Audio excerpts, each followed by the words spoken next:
The trading post at Aldrin Station hummed with the familiar sounds of commerce and diplomacy. Commander Sarah Chen stood at the observation deck, watching the delicate dance of vessels from a dozen species moving through the docking arrays. After 15 years of careful alliance building, humanity had finally earned its place among the stars. But tonight something felt wrong. The Kelhari were humanity's first true friends in the cosmos. When Earth's colony ships had stumbled into the galactic community, desperate and naive, it was Ambassador Thelvar and his people who had extended the hand of friendship. They taught humans the unwritten rules of galactic politics. They shared their agricultural technology when Earth's outer colonies faced famine. They stood beside humanity in the council chambers when the Orion Federation dismissed Terrans as primitive upstarts. Sarah's communicator chirped. It was Thelvar, his usually calm voice edged with panic.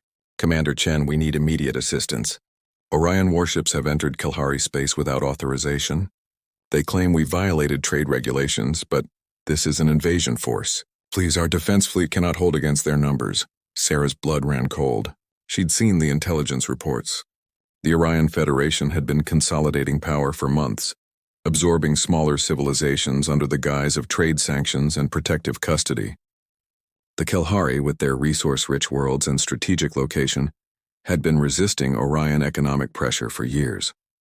Now it seemed the Federation had tired of diplomacy. Thelvar, I'm bringing this to Admiral Morrison immediately.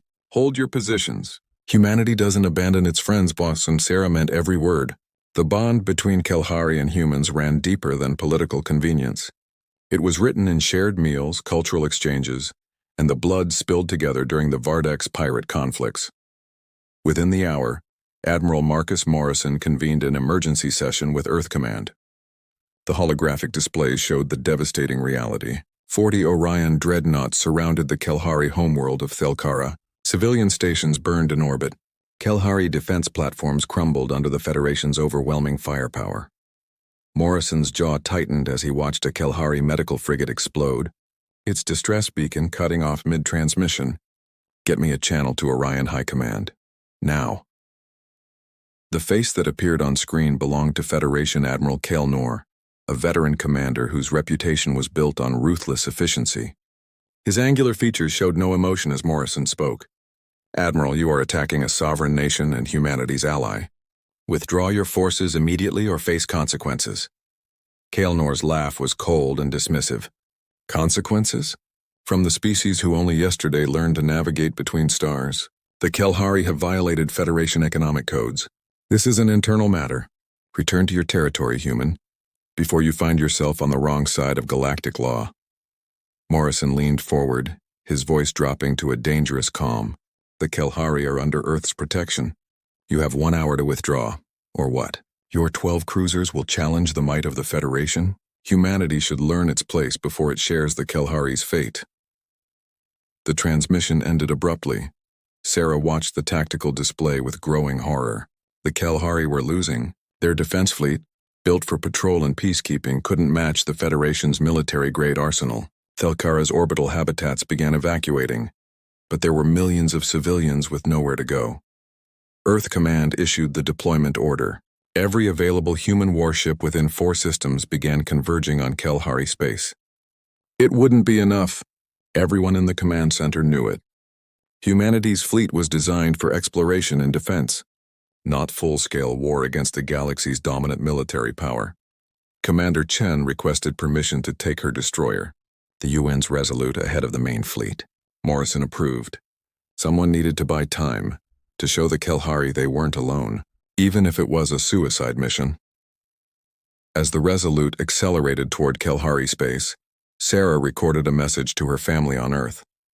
She didn't know if she'd return, but she knew why she was going. The galaxy was watching. If humanity backed down now, if they let their friends die alone, they would never be more than the primitive upstarts the Federation believed them to be. The jump to hyperspace felt longer than usual. When the Resolute dropped back into normal space at the edge of Thelkara system, Sarah's breath caught. The Kelhari homeworld was surrounded by debris fields that had once been defense stations. 3 Orion dreadnoughts held geosynchronous orbit over major cities. The implication was clear: surrender or face orbital bombardment. Thelvar's voice came through on emergency channels, breaking with emotion. Commander Chen, please retreat. You cannot help us now. Save yourselves. Tell the galaxy what the Federation does to those who resist. Sarah looked at her crew. Young faces, determined faces. Faces that understood what happened next would echo through human history. Her weapons officer spoke first. Skipper, if we're making a statement, let's make it count. The Resolute charged forward alone against impossible odds. Sarah opened a channel to the Orion fleet and to every vessel in range. Her words would be recorded, transmitted, and remembered. This is Commander Sarah Chen of the United Earth Naval Ship Resolute. The Kelhari are humanity's friends. Today you'll learn what that means. Today you learn that humans don't break. The Orion dreadnoughts turned their weapons toward the single human destroyer accelerating into their midst.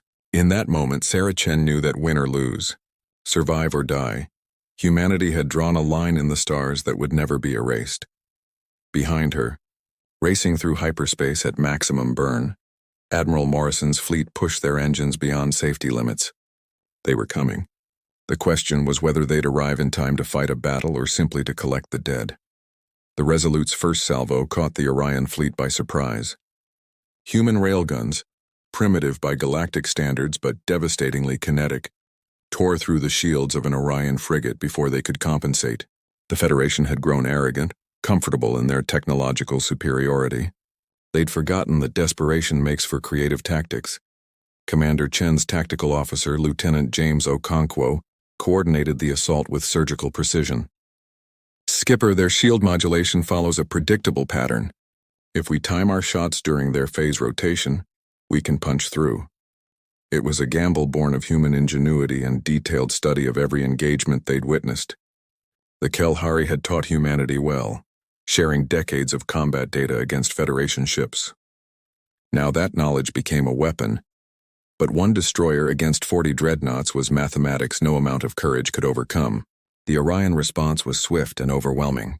Lance beams, weapons that could crack planets focused on the Resolute. Sarah's helmsman, Ensign Maria Rodriguez, threw the ship into evasive maneuvers that would have torn apart a less sturdy vessel. On Thelkara's surface, the Kelhari watched in stunned silence as the single human ship danced through fire that should have vaporized it instantly. In the capital city of Velshara, Ambassador Thelvar stood in the emergency government bunker, tears streaming down his face. They came, he whispered. Alone, knowing they would die, they came. The Resolute's shields failed. Hull breaches erupted across 3 decks. Atmosphere vented into space, carrying 7 crew members with it.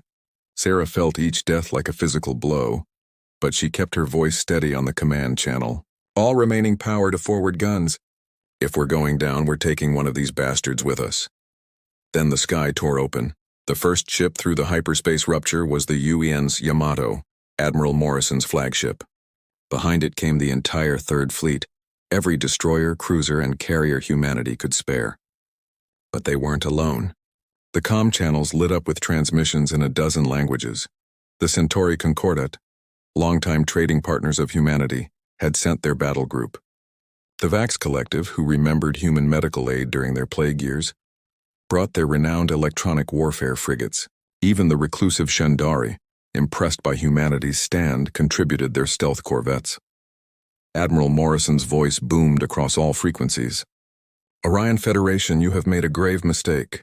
You believed we were weak because we were young. You believed we were alone because we were new to the stars. Today you learn the truth about humanity. We keep our promises, we protect our friends, and we never ever forgive betrayal. The battle that followed would be studied in military academies for generations. Morrison's fleet didn't fight with the rigid formations favored by the Federation. They fought like humans had always fought, with adaptability, creativity, and a controlled fury that unnerved their opponents. The Centauri ships formed a defensive screen around Thelkara, their heavy armor absorbing fire meant for the Kelhari homeworld. The Vax frigates infiltrated Orion command networks, turning their own targeting systems against them. Human ships coordinated in small, fast-moving packs, exploiting every weakness, targeting command vessels and communication relays. Admiral Kelnor's confidence evaporated as his organized fleet descended into chaos. The humans weren't following standard engagement protocols. They were improvising, adapting to every countermeasure in real time. His tactical officers struggled to predict their movements because human commanders weren't following the established playbooks. Commander Chen, her ship barely holding together, received new orders from Morrison. Resolute, fall back and protect the Kelhari evacuation ships. You've done enough, Sarah almost laughed. The Resolute couldn't fall back if it wanted to. 2 engines were offline, weapons were depleted, and life support was failing in half the ship. But they were still flying, still fighting, and that had to count for something. On the bridge, Lieutenant Okonkwo worked frantically to reroute power. Commander, I can give you one more shot, just one. Targeting systems are barely functional, but if you want to make it count, now's the time. Sarah studied the tactical display. Through the chaos of battle, she saw Admiral Kelnor's command dreadnought, the Federation Pride positioned arrogantly above Thelkara's capital city. The message was clear: surrender or die. But the Admiral had miscalculated. He'd assumed his shields were impenetrable, that no damaged destroyer would dare target a flagship. Lock on the Federation Pride. Everything we have left, right down their throat. The Resolute's final shot was a thing of desperate beauty. Every remaining railgun, every missile, every bit of directed energy the dying destroyer could muster, launched simultaneously. The volley screamed across space toward Kelnor's flagship. For a moment, time seemed to freeze. The Federation Pride's shields flared, absorbed the first impacts, then flickered. Human railgun slugs, moving at relativistic speeds, punched through weakened shields and tore into the dreadnought's command section. Secondary explosions rippled through the massive vessel. Admiral Kelnor's last transmission was audible across all channels, a scream of disbelief as his invincible flagship began to break apart. The Federation Pride, symbol of Orion dominance, died above the world it had threatened to destroy. Morrison's fleet pressed the advantage. The loss of their flagship shattered Orion coordination. Federation ships began retreating, some surrendering, others fleeing into hyperspace. Within 2 hours, the battle was over. Commander Sarah Chen sat in her ruined command chair, surrounded by her exhausted crew, and allowed herself one moment of tears. They had survived. Against all odds, against the galaxy's mightiest military, humanity and its friends had won. On Thelkara's surface, millions of Kelhari emerged from shelters to see human ships standing guard in their sky. Ambassador Thelver sent a message that would be repeated in human halls of power forever. We were friends in peace. Now we are brothers in war. This bond will never break. The galaxy was watching, and they had seen something new. They had seen what happened when you threatened humanity's friends. The aftermath of the Battle of Thelkara rippled across the galaxy like a shockwave. The Orion Federation, accustomed to overwhelming smaller species without opposition, now faced a reality they couldn't ignore. Humanity didn't fight by the established rules. They fought with a passion and loyalty that made them unpredictable, dangerous, and absolutely unwilling to compromise when their friends were threatened. Admiral Morrison stood on the bridge of the Yamato, looking at the debris field that had been Admiral Kelnor's fleet. 40 dreadnoughts had entered Kelhari space. 23 had been destroyed or captured. The rest had fled, leaving behind their wounded and their pride. The Federation's aura of invincibility had been shattered in a single afternoon, but victory came with a cost. The Resolute was a gutted wreck, held together by emergency force fields and the stubborn will of her engineering crew. Humanity had lost 4 destroyers and 2 frigates. 347 men and women would never return to Earth. Their names would be carved into the memorial wall at Luna Station, forever honored as the price of keeping humanity's word. Commander Sarah Chen was evacuated to the Yamato's medical bay, her injuries serious but survivable. As medics worked on her, she asked only one question: did we get them all out? The answer was yes. Every Kelhari evacuation ship had made it to safety. Every civilian station had been protected. The friends humanity had come to save were alive. In the Galactic Council chambers, 30 light-years away, an emergency session had been convened. The holographic representatives of 200 species watched footage of the battle in stunned silence. The Orion Federation's representative, Minister Kelvos, stood before them attempting damage control. The Kelhari violated trade agreements. Our response was proportional and legal under Federation protocols. The Centauri ambassador rose, his 4 arms spread in a gesture of disgust. You call orbital bombardment of civilian populations proportional? The Federation has become the very tyranny it claims to prevent. Other voices joined the chorus. Species that had remained silent during previous Orion expansions now spoke openly. The human response had done more than save the Kelhari. It had broken the spell of fear that kept smaller civilizations compliant. Earth's ambassador, David Okoro, addressed the council with measured words. Humanity did not seek this conflict. We came to the stars hoping for peace, for cooperation, for friendship. The Kelhari gave us that friendship when we were alone and uncertain. When they faced annihilation, what choice did we have? Stand by and watch? Betray those who helped us? That's not who we are. That will never be who we are. His words were broadcast across human space where billions watched with pride and grief. In the streets of New Shanghai, Lagos, Sao Paulo, and Mumbai, people gathered at memorials for the fallen. But alongside the sorrow was something new, a fierce certainty that humanity had found its purpose among the stars. They would be the species that kept faith, that honored bonds, that stood against tyranny. Admiral Morrison received orders directly from Earth Command. The message was clear and unprecedented. Remain in Kelhari space with a permanent defense fleet. Humanity was establishing its first true military protectorate. The Kelhari had asked for this protection, and Earth's government had unanimously approved. But Morrison had one more task to complete. The Federation had retreated, but they needed to understand this wasn't a temporary setback. They needed to understand that humanity's friendship came with permanent consequences for those who threatened it. The Yamato, accompanied by 20 human and allied vessels, jumped to the Orion border system of Karak's Gate. This was Federation territory, a heavily fortified trading hub and military staging area. Morrison's fleet emerged from hyperspace in battle formation. The Orion commander at Karak's Gate immediately raised shields and prepared weapons, expecting another fight. Instead, Morrison opened a channel that broadcast simultaneously to the Orion system and to the entire Galactic News Network. I am Admiral Marcus Morrison of the United Earth Navy. We are not here to attack. We are here to deliver a message that the Orion Federation will carry back to their High Council. Morrison's face was granite, his eyes cold with the memory of his dead crew members. You thought humans were weak. You thought our friendship with the Kelhari was a political convenience you could disregard. You were wrong. He gestured, and his tactical officer transmitted data to every receiver in range. This is a complete tactical analysis of your fleet movements, shield frequencies, command protocols, and strategic deployments. Every weakness, every pattern, every vulnerability we identified during the Battle of Thelkara, we're giving it to you freely. The Orion commander's face showed confusion, then growing horror as he realized the implication.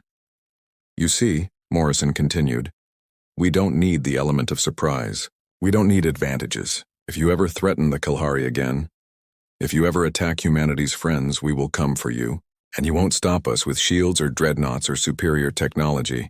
You'll face something the Federation has never encountered. A species that values loyalty over survival, friendship over profit, and justice over peace.